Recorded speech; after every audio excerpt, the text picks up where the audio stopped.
to show our latest carbon unit. We've got a lot of people out there using the Z-902C+. That was a really successful product. Still is. We'll be selling them for a long time. But for some of our customers, we wanted to redesign the product into more of a sort of a sleek, kind of tapered version, so they could, you know, they could get into welds and some of these harder to reach locations easier with a more narrower aperture. So we did that. We put some better heat sinking on, especially for some of these hot climates like, you know, Texas, Houston, oof, you know, sweating bullets just in the Middle East, yeah. So we did that. So it's a really nice looking analyzer. A few other things. We moved the argon to the side instead of the handle, so you rotate it out, change it here, clips in, so it's nice and safe on there. It's not going to fly off. And we put the display on the rear, so when you're testing, you can actually really see it easily. So you fire this thing up. You have two choices. You can do alloys or carbon. When you do carbon, it does the alloy as well, but some users may not need a carbon test that day, so they would just choose alloy. So we'll do carbon. It fires up, and it's preset to do a pre-burn and to do several tests in a row, just like OES. Right. And we'll see them on the screen. So I think let's test some L grade, because that's what a lot of our customers ask for, is the ability to see carbon in L grades. Yeah. Well, we just so happen to have a 316L here. Look at that. Boom. Look at that, see? It's like we're prepared today. Yeah, don't get used to it. Anyway, so let's choose some L grades. X-ray doesn't measure carbon, so you got to use a OES technology. So here we go. So this thing, we're going to set it up. It's set up for a pre-burn. All right, pull the trigger. You see the pre-burn going. It's just burning off any residual surface contamination, carbon, etc. And then it starts showing it'll show 3 or 4 results in a row. Something that surprises a lot of our customers is our limited detection on carbon with our LIBS analyzer. We get down to 0.008. Yeah, or lower now, I think, yeah. So you see this thing is just, you know, doing successive tests. On the left in the blue is the running average, and then the yellow, or whatever color that is, beige. Magenta. We see the actual test results. So we're almost done here. We set up to do 5 repeat tests. Most of our users do a pre-burn and 2 or 3 tests. Right. But we just, but if you look at the numbers now, let's see what we got here. The average is 011, and this is a 012 standard, so that's a very good average. But pretty good really good repeatability. 084, 0084, 0082, 01, 01 again. So these things are all within 20 ppm. And that's really important for optical emissions testing. Yeah. Well, especially if you got an L grade up around 0.25, 0.27, you need that good repeatability to pull, to know it's below 0.03. Right. Let's take another shot. See if we can get even a better result in there.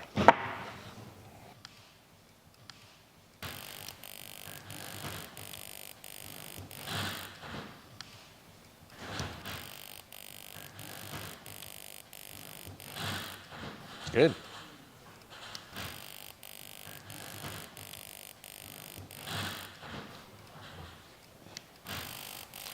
We got to get this result in there.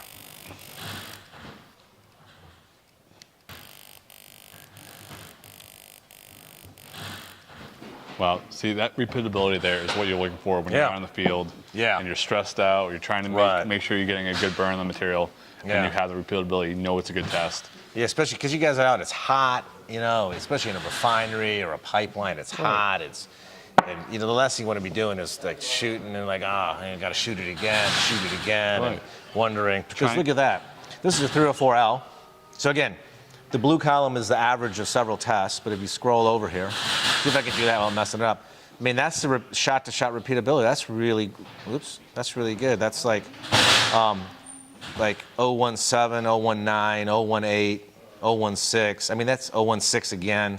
That's within plus or minus 10 part per million. You're not going to get that repeatability on an OES, and you're definitely not going to get that on any other LIBS. There you go, that bump drafting the competition again. Right? We're trying. Yeah, geez, you're tough on these guys. Oh yes, man. Anyway, so there you go. That's another good result. So we've really, I think, made some great improvements with this analyzer. Definitely. Right. Even though it's even lighter, it's easier to bring this up if you're going up to a water tower. If you're bringing this up scaffolding or anything, this is really easy to maneuver, and you don't have to worry about a big argon tank. Yeah. Even though we still have a tiny argon tank, but yeah, no, it's terrific. Plus, we have Lauren to ship these things for us. yes. Yeah. So yeah. All right. So let's see. Should we shoot a straight grade? What do you think? Yeah. What do we have for fine. straight grades available? Oh, look at this. I just happened to find a 316. Anyway, let's shoot there. Let's save. So we save that result, and then it shows that'll show you the average of everything. It tells you it's a 316L on the grade ID up top there. What I love about the new analyzer and the new libs analyzer is the ability to easily take documentation. So you can take a test, save a pipe or joint number, save a weld number right to the test, and then when you export that, it makes exporting that much easier. Oh, I didn't. Oh, that's good. That's a good point. I just started, started it up again. Did the pre-burn, So this is an H grade, as you can tell. Look, it's up around 045. So let's do again. We'll run our several tests in a row. 044, 045. Very right there. You expect even better repeatability at the higher carbon levels, which we're getting. So anyway, there you go. And even though we're running 5 tests, this is still very fast. I mean, this is fast. We don't have to wait for a purge or anything from a Spark OES. Yeah, that's right. It's very fast. That's right. And you see, the drift correction in this, you shoot a couple of standards, it's ready to go. You're not shooting a whole bunch. Surface prep is the key. You got to grinding that sample and make it very clean surface is really Just critical. like practice is the most important, surface prep is the most important. Yeah, okay. All right. Anyway, so here we go. 056, 057. That one's a little 0486, but again, it's really good repeatability. The average comes in at 05 basically, and it's I think it's an 051 standard. So yeah, good results at L's, good results on straight grades, and it'll do steels. So you can do all your carbons and your steels, and it'll do all your other alloys as well. If you, like I said, if you choose the alloy mode, you don't have to wait for the pre-burns and everything. You can just go ahead and shoot them. So it's a great new analyzer. We're looking really forward to getting this thing out and showing to people.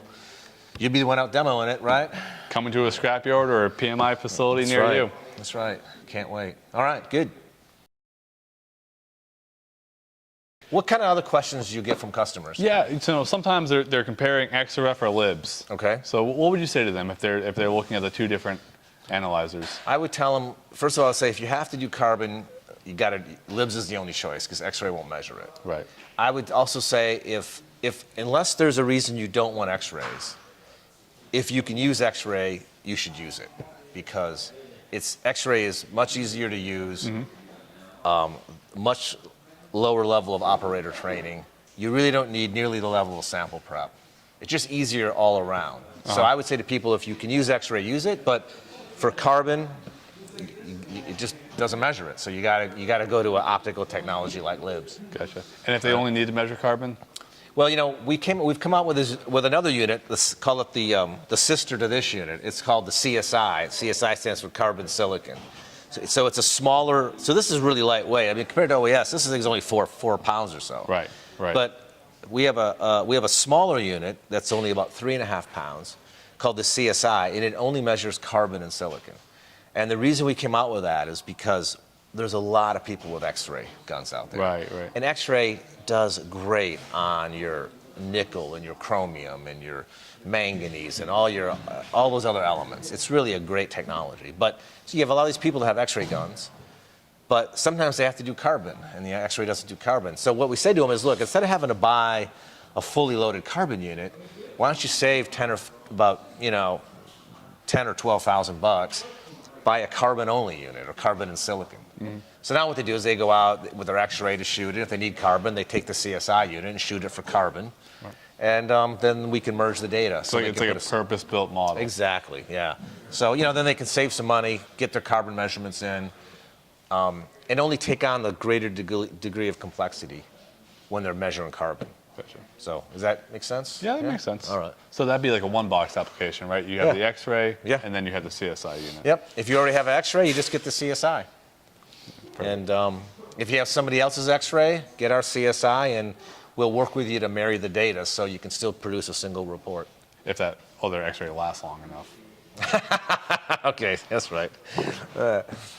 You NASCAR guys are tough. Anyway, I see the competition, man. yeah, that's true. That's true. All right. Well, that's a good example. You're bump drafting them. Yeah. Anyway, so that's it.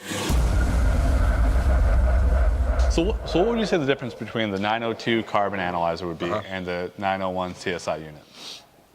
So the main difference is the 902 CSI does about 15 or more elements in a given alloy base. So when you shoot with the 902, if you want to measure the whole alloy, like take stainless, you want to see your chrome, manganese, nickel, moly, copper, niobium, etc., and carbon, you want to use the 902 because it's set up for all the elements. Okay. But if you want to use X-ray for all those elements except carbon and silicon, then you would use the X-ray for those, and you would get the 901 CSI for carbon and silicon. Okay, gotcha. That's the difference. Because you can just use, even a really old X-ray model is going to give perfectly good results on everything except carbon and silicon. Gotcha. So that's the idea. All right? Yeah, I gotcha. All right. So there's a lot of really nice features on the new 902 carbon unit. First of all, it's if you look at the profile, right, it's much narrower, and that's really because customers need to have better access to certain kinds of welds and other testing locations. So we made the snout more tapered. So it's a little longer, but it's narrower. We put a lot better heat sinking in, especially for places like Houston in the summer, Middle East, Southeast Asia, where you have some really hot, humid weather to do testing in. And then also on the argon, instead of having the argon on the handle, like the older model, it clips out from the side. So it's right there, it's easy to get, you can change it quickly. When you put it in it snaps back in, so this is very safe, little container of gas. And then the battery's down on the handle. We made the battery smaller, but it's also the same battery used in our X-ray gun. So if you have both our X-ray and our libs, the batteries, the accessories, they're all interchangeable. Yep. You don't one have box application. Exactly. We made the display on the rear, so when you're looking at this thing, it's got a really nice color display that's easily visible when you're holding the unit. And then all the ports are under here with a little waterproof cover. So you've got your USB, which is what we're using right now to go to the PC for the camera image. You've got AC power there. And one of the things that's new, you've got two cameras in this device. You've got the internal camera, which is what, when we're looking at a sample, you can see. That always helps for small spots when you're trying to get a specific spot to test. Or a weld. Exactly. Yeah, you can get right on there. Yeah. And but also there's a macro camera right here. So you have this little camera icon on your display, right? And you hit that, and that's supposed to flip over to your display, and look at that. See, there's CJ's. Oh, look, there's a NASCAR driver. Anyway, there you go. So your macro camera, this is the thing that you can shoot. You can use, and it's pretty good resolution. You can see things. So, like I said, it'll read a QR code, it'll read a barcode for sample, for sort of tracking what you've tested. Right? You push this thing again, right, and it comes back to the internal view. Yeah. Good deal. All right.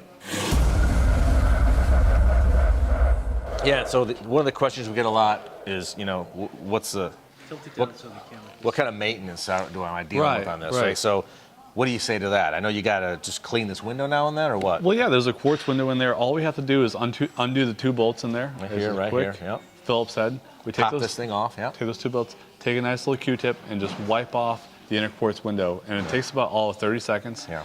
And I do that every time we change the argon out. Okay. You can do it every other time if you want, but it's best to do it every time. Excellent. And it only takes about 30 seconds to do, so it's really fast. Compared to our competitors, we just like things fast, so we get things done fast. Drive fast, test fast, clean fast. Exactly. That's right. So, and you take that Q-tip, you can moisten it with like water. That's fine. Just nothing with carbon in it, like no alcohol or anything like that. But yeah, so it's right behind there. You get a little tool to do that. That's a good idea. Whenever you change the argon, clean the window. Exactly. It only takes us a few seconds, and it really assures you some good tests. I think one of the other features I guess we could mention is, let's go back to the home screen here. We put it in automated warm-up mode. All these optical technologies, they like to run in a sort of a controlled temperature regime. So as you see, when you turn the unit on from a dead start cold, it goes through this, it's actually firing the laser internally, but it's not, there's nothing coming out of here. And what it's doing that to warm up the electronics, and it's going to get the unit up to 28 C. The unit likes to run between 28 and 40 C. And it's this thing you can run continuously, and it's really hard to get it above about 35 C. But I love the automated warm-up because I can press it, start it up, and then I can go on to my reporting while that's warming up and do other things while that's warming up, and I don't have to worry about that sitting there pulling the trigger or anything. That's a good point. And then once it's warmed up, you hit calibrate. That's your calibration. It shoots an internal piece of stainless steel just to set its wavelength scale, and then you're ready to test. All right? Simple as that. All right.